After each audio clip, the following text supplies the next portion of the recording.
એક ગામ હતું. એમાં એક વ્યક્તિ હતો, એને 3 પુત્ર હતો. આ વ્યક્તિ પોતાનું ગુજરાન ગાયો ભેંસો બકરીઓ ચરાવીને કરતો હતો. એને 3 સંતાનો હતા. એમાં રામુ નામનો બાળક એટલે કે સંતાન એ સૌથી નાનો હતો. એના મોટા 2 પુત્રો રાજાના લશ્કરમાં કામ કરતા હતા. રામુ એ સવાર પડે એટલે જંગલમાં ગાયો ભેંસો અને બકરીઓને લઈ ચરાવવા જતો. સાંજ પડતા એ પાછો આવતો. એની આ રોજિંદી પ્રક્રિયામાં એ જતા આવતા હંમેશા ભગવાનનું નામ લેતો.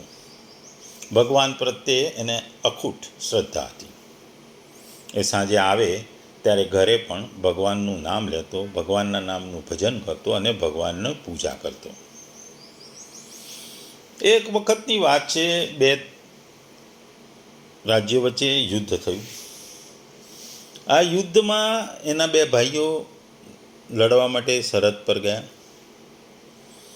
આ 2 ભાઈઓને સેના એ સરહદ ઉપર હતી ત્યારે એના પિતાએ 2-3 વસ્તુ આપવા માટે રામુને એ લશ્કરની છાવણીમાં મોકલ્યો. આ છાવણીમાં યુદ્ધ થતું. ત્યાં એક એવો વ્યક્તિ હતો, એક વિશાળકાય વ્યક્તિ. એ બધા જને ચેલેન્જ કરતો કે તમે કોઈ પણ મારી જોડે આવી યુદ્ધ કરો. એ વ્યક્તિ વિશાળ, કદાવર અને રાક્ષસ જેવો લાગતો હતો. રામુ પોતાના પિતાએ આપેલી વસ્તુ પોતાના 2 ભાઈઓને આપવા એ છાવણીમાં પહોંચ્યો. ત્યાં લોકોને આ વાતો કરતા સાંભળ્યા અને ત્યાં એણે એ વ્યક્તિને પણ જોયો કે આ ભયાનક વ્યક્તિ દરેકને પોતાની એમની સાથે યુદ્ધ કરવા માટે દરેકને પડકાર આપતો હતો. રામુએ વિચાર કર્યો અને કીધું એના ભાઈઓને કે હું આ વ્યક્તિ જોડે હું લડીશ. એ રાજાએના સેનાપતિને પણ એના 2 ભાઈઓએ વાત કરી. સેનાપતિએ રાજાને કીધું. રાજા કે તું બાળક છું, તું કેવી રીતે યુદ્ધ કરી શકીશ? રામુએ ઉત્તર આપ્યો કે હું જંગલમાં એકલો ગાયો ભેંસો બકરીઓને ચરાવવા લઈ જાઉં છું, પણ મારા ભગવાન એટલા મોટા અને વિશાળ અને મહાન છે જેને લીધે કોઈ પણ ગાય ભેંસ કે બકરીનો સિંહે વધ કર્યો નથી. એ જ રીતે હું આ વિશાળકાય વ્યક્તિ સામે હું જીતીશ. રાજાએ એને મંજૂરી આપી. એણે નદીમાંથી 5 પથ્થરો લીધા અને એ વ્યક્તિને એણે યુદ્ધ કરવા એને આહવાન આપ્યું. એ વ્યક્તિ યુદ્ધ કરવા રામુ તરફ આવે પહેલાં રામુએ પોતાના ગિલોલની મદદથી એ લીધેલા 5 પથ્થરા એક પછી એક ફટાફટ એ વિશાળકાય વ્યક્તિને માર્યા. આ 3 પથ્થરોમાંથી 2 પથ્થરો એના આંખ ઉપર વાગ્યા અને 1 પથ્થર એના કપાળ પર વાગતા એ વિશાળકાય વ્યક્તિ બેભાન થઈને પડી ગયો. આ જોઈને લોકોએ ચીચિયારી કરી રામુને અભિનંદન આપ્યા. રામુએ કીધું, મને મારા ભગવાન ઉપર એટલી અખૂટ શ્રદ્ધા છે કે જેને પ્રતાપે હું આને હરાવી શક્યો. આગળ વધતા રામુ મહાન સેનાપતિ બન્યો, રાજા બન્યો, છતાં પણ એણે ભગવાનમાં શ્રદ્ધા ચાલુ રાખી. એ જ વસ્તુની વાત આ શ્લોકમાં ભગવાન આપણને કહી રહ્યા છે. ભગવદ્ ગીતા અધ્યાય 9 પરમ ગુહ્ય જ્ઞાન અથવા રાજ વિદ્યારાજ ગૃહ્ય યોગ શ્લોક 31. ક્ષિપ્રમ ભવતિ ધર્માત્મા સસ્વત શાંતિનમ નિગચ્છતિ કૌંતેય પ્રતિજાનીહિ ન મે ભક્ત પ્રણશ્યતિ. ગુજરાતીમાં જો આ શ્લોકને સમજીએ તો તે તરત જ ધર્માત્મા બની જાય છે અને સ્થાયી શાંતિને પ્રાપ્ત કરે છે. હે કુંતી પુત્ર, નિર્ભય થઈને ઘોષણા કર કે મારા ભક્તનો કદાપી વિનાશ થતો નથી. બીજા શબ્દોમાં જો આ ગુજરાતીમાં આ શ્લોકને કહીએ તો એ સત્વરે ધર્માત્મા થઈ જાય છે અને સદા રહેનારી પરમ શાંતિને પામે છે. હે કૌંતેય, તું ઘોષણા કર કે નિશ્ચયપૂર્વક સત્ય જાણ કે મારો ભક્ત નાશ નથી પામતો. અહીં ભગવાન પોતાની મહત્વતા બતાવવા માટે કહે છે, અને એ જાતે નથી કહેતા, એ કુંતી પુત્ર અર્જુન દ્વારા કહેવડાવે છે અથવા કહે છે કે મારા ભક્તનો નાશ થતો નથી. આપણે આગળ શ્લોકોમાં જોયું હતું કે યોગથી ભક્તિ યોગ ઘણા છે, કર્મયોગ છે, જ્ઞાન યોગ છે, પણ આ ભક્તિ યોગની જે ભગવાન અહીં વાત કરી રહ્યા છે એની વાત કે છે. માણસ જન્મથી પાપવાળો હોતો નથી, પાપ મુક્ત હોય છે. જન્મ પછી એના કર્મો એને પાપ રહિત અથવા પાપયુક્ત બનાવે છે, પાપી બનાવે છે કે પાપ વગરનો બનાવે છે. પણ આ પાપવાળો હોય કે પાપ વગરનો દરેકને ભક્તિ જો કરે તો એ ભક્તિ દ્વારા એ ભગવાનને પામી શકે, ભક્તિથી એ ભગવાનને મેળવી શકે. એટલે ભગવાન અહીં કહે છે કોઈ પણ વ્યક્તિ ભક્તિ કરે તો એ મને પામી શકે છે. એટલે કે પાપવાળો વ્યક્તિ પણ ધર્માત્મા થઈ જાય, મારી ભક્તિ કરે, મને પૂજે તો એ ધર્માત્મા થઈ જાય છે. અને આ ધર્માત્મા થયા પછી એને શાંતિ મળે છે, જે પરમ શાંતિ મળે છે. એટલે હે અર્જુન, તું જાણ કે જે મારો ભક્ત છે, જે મને માને છે, એનો કદી નાશ થતો નથી. એ હું અર્જુન તને આ યુદ્ધના મેદાનમાં કહું છું. અર્જુન, તારો પણ નાશ શક્ય નથી જ્યાં સુધી તું મારો ભક્ત છે. આપણે જોઈએ છે કે કપડો હોય, કપડા પર તેલના ડાઘા પડે, તો તેલના ડાઘા પાણીમાં આપણે એ વસ્ત્રને ડૂબાડીએ તો એ તેલના ડાઘા જતા નથી. એ તેલના ડાઘા કાઢવા માટે વધારે પ્રયાસ કરવો પડે. એટલે એ વધારાનો પ્રયાસ એટલે કે આપણે સાબુ લગાવવો પડે, ડિટર્જન્ટ લગાવવો પડે કે એને ઘસવું પડે.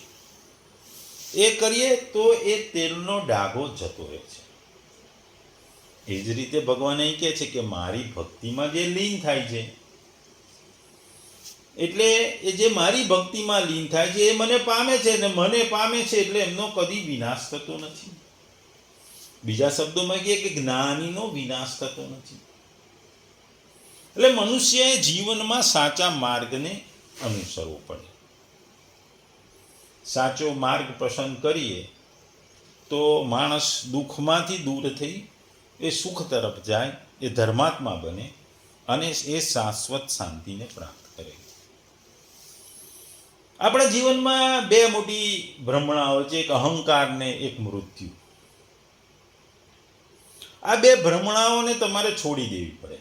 મૃત્યુ પણ જે જન્મે જેનું નિશ્ચિત છે, અને અહંકાર બી તૂટવાનો છે, આજે નહીં તો કાલે. એ બે વસ્તુઓ આપણી ભ્રમણા છે ને, એ બે વસ્તુઓથી તમારે વિમુખ થવું પડે જીવનમાં, તો તમારા મનની શાંતિ મળે અને તમારો નાશ ન થાય. અહંકાર તમારા શરીરને, તમારા મનને નાશ કરે છે, અને મૃત્યુ તો નાશ કરે છે, જે સત્ય છે.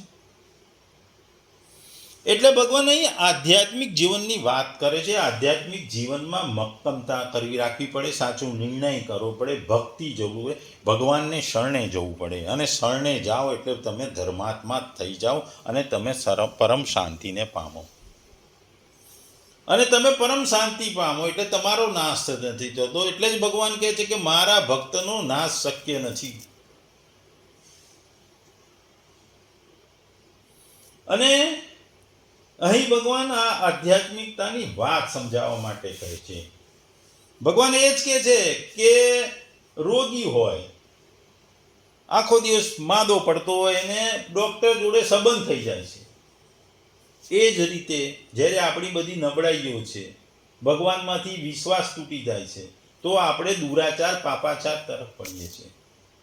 અને માણસ જ્યારે આ દુઃખોના સાગરથી ઉભરાઈ જાય, કંટાળી જાય, ગભરાઈ જાય, ત્યારે એને દૂર કરવામાં એ નિર્બળતા અનુભવ કરે છે.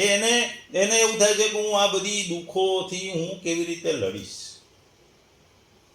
પણ જ્યારે એને ભગવાનની ભક્તિ કરે છે, ભગવાનમાં રચ્યો પચ્યો રહે છે, ત્યારે એની મનની આ બધી નબળાઈઓ દૂર થઈ જાય છે અને એને થાય છે કે મારી જોડે ભગવાન છે, એટલે હું ભગવાન મને મદદ કરશે ને હું આ દુઃખોના મહાસાગરને પાર કરી જઈશ. આપણે જે શરૂઆતમાં વાર્તા કીધી રામુની, એને કેવો દ્રઢ વિશ્વાસ હતો ભગવાનમાં, જેની સાથે કોઈ લડવા તૈયાર થતું નહોતું એવી વ્યક્તિ જોડે રામુ લડ્યો અને જીત્યો. એટલે જ ભગવાન કહે છે ક્ષિપ્રમ ભવતી ધર્માત્મા, તું ભક્ત બની જા, ભક્ત બની જા, ભક્ત બની જા. અને આ ભક્ત જ તમને ભવસાગરને પાર કરાવે છે. ભગવાન પોતાની શક્તિની વાત કરે છે. દરેક વ્યક્તિને કોઈક વ્યક્તિ પસંદ હોય, પણ બધા જ સભા સંબંધીઓ સરખા હોય, પણ એમાં કોઈક વિશેષ પ્રેમ હોય. એમ ભગવાનને બધા પ્રત્યે સરખી લાગણી, વિશ્વાસ સરખું હોય, પણ એનો જે ભક્ત હોય એના ભક્ત પ્રત્યે ભગવાનને વિશેષ પ્રેમ હોય. ભક્તને હંમેશા મદદ કરે. મીરાબાઈ, નરસિંહ મહેતા, આવા કેટલાય ઉદાહરણો છે. જે ભક્ત છે, ભગવાનના ભક્ત છે, ભગવાને એને આ ભવસાગરમાં તારી દીધા છે. નરસિંહ મહેતા, મીરાબાઈના ઉદાહરણો આપણને છે કે ભાઈ આપણને ધર્માત્મા તો હતા જ, પણ એમની ભક્તિને કારણે એમનો નાશ નથી થયો. હંમેશા ચડતી પડતીમાં ભગવાન એમને પડખે રહ્યા છે. આ જ વાતમાં એક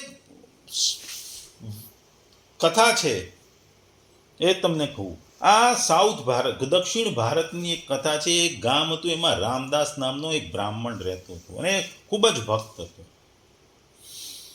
એ ભણેલો ગણેલો, ભક્તિમાં રચ્યો પચ્યો રહેતો હતો, પણ એને એક પુત્ર હતો, બિલ્વમંગળ. આ બિલ્વમંગળ કેવો? એ પાપાચારી, એ કુસંગમાં પડેલો, દુરાચારી બની ગયો હતો. રાત દિવસ વેશ્યાઓને ત્યાં જાય, પડ્યો પાથરો રહે. જુદી જુદી વેશ્યાઓમાં એક ચિંતામણી નામની વેશ્યા એની ખાસ હતી. આ વેશ્યા ગામને પેલે બાર, એ નદીને પેલે પાર રહેતી હતી.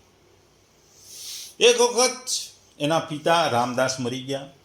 થોડા દિવસો થયા એટલે એમનો શ્રાદ્ધનો દિવસ આવ્યો. શ્રાદ્ધનું કામ ચાલતા ચાલતા સંધ્યા થઈ ગઈ. એટલે બિલ્વમંગળને થયું કે લાય, હું રાત પડવાઈ છે, હું આ તોફાન વરસાદને છે નદીને ક્રોસ કરી સામે છેડે રહેતી ચિંતામણી વેશ્યા પાસે જાઉં. લોકોએ કીધું તમે તમારા પિતાનું શ્રાદ્ધ પૂરી કરીને જાઓ, પણ જેની ભૂખ, જેની વાસનાનો પણ જેના ઉપર કંટ્રોલ નહોતો હતો, એ દોડતો દોડતો નદી કિનારે પહોંચી ગયો. ભયાનક વરસાદ, વાવાઝોડું, હોડીઓ પણ ચાલતી નથી, છતાં એને એ નદી તરફ દોટ મૂકી. એણે નાવિકોને કીધું હું જોઈએ એટલા પૈસા આપું, તમે મને નદી ક્રોસ કરાવો. નાવિકો ના આવ્યા એટલે બિલ્વમંગળે જાતે નદીમાં ભૂસકો માર્યો. અંધારામાં કશું દેખાય નહીં. એને એક લાકડા જેવું લાગ્યું, એ વસ્તુને પકડી હતી, પણ એ કોઈ સ્ત્રીની સડેલી લાશ હતી. અંધારામાં એને કંઈ દેખાયું નહીં અને આમે કામાંદ મન થઈ ગયું હતું, એટલે લાકડું છે એમ પાડી એ સડેલી લાશને પકડી લીધી. એ દુર્ગંધ મારતી હતી, પણ એની કામાંદ એટલી બધી તીવ્ર હતી કે દુર્ગંધ પણ એને ના પહોંચી. આ રીતે એને નદી પાસ કરી ચિંતામણીને ઘેર પહોંચ્યો. ઘરનો દરવાજો બંધ હતો, એટલે દેવાળને કૂદીને ઘરમાં જવાનો વિચાર કર્યો.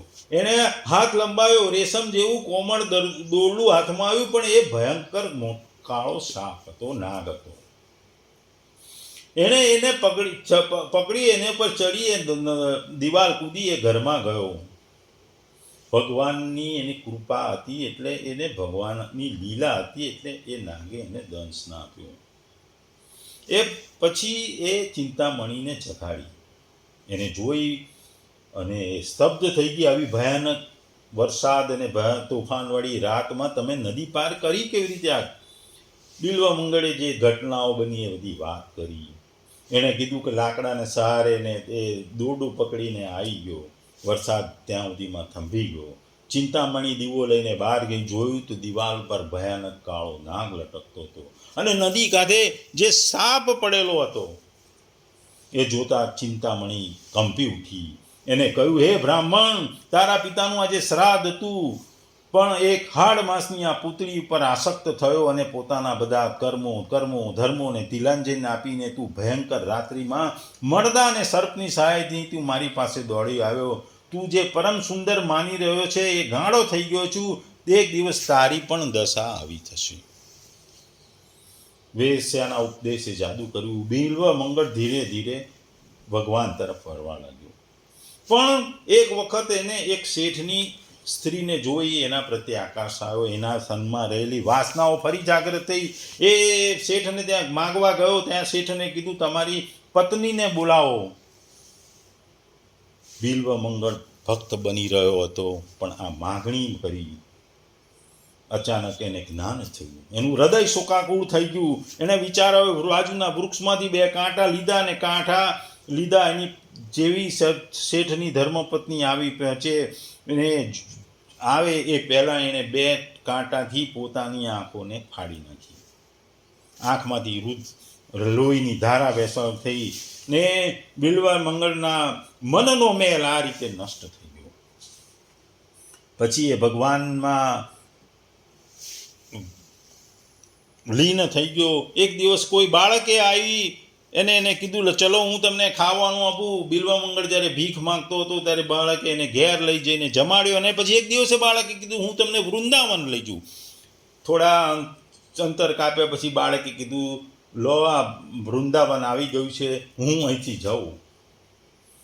બિલ્વ મંગળને ત્યારે ચક્ષુ જ્ઞાન થયું. એને જોયું, આ કોઈ નથી પણ આ ભગવાન હરિ મને અહીં વૃંદાવન સુધી લઈને આવ્યા છે.